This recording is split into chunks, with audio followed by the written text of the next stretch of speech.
Kepala Sekda Palembang, Aprizal Hasyim, akui siap melaksanakan retreat sesuai rencana Mendagri. Lantaran hal tersebut dianggap bisa melatih kedisiplinan untuk membangun daerah.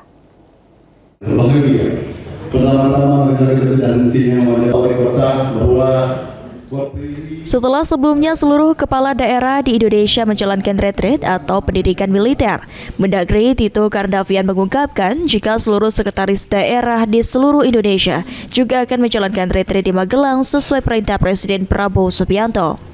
Ditemui pada Selasa 24 Juni 2025, Sekda Kota Palembang Aprizal Hasyim mengatakan siap untuk mengikuti retreat yang rencananya akan dilaksanakan oleh Mendagri karena retreat juga bisa dimanfaatkan untuk memupuk silaturahmi antar sekda se-Indonesia serta memupuk kedisiplinan sekda dalam membangun daerahnya masing-masing.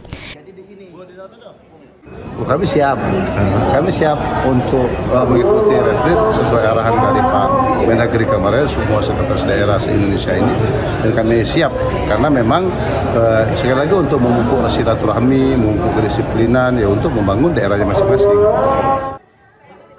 Meski siap melaksanakan retreat, namun Sekda Palembang Aprizal Hasyim masih akan menunggu arahan lebih lanjut dari Mendagri.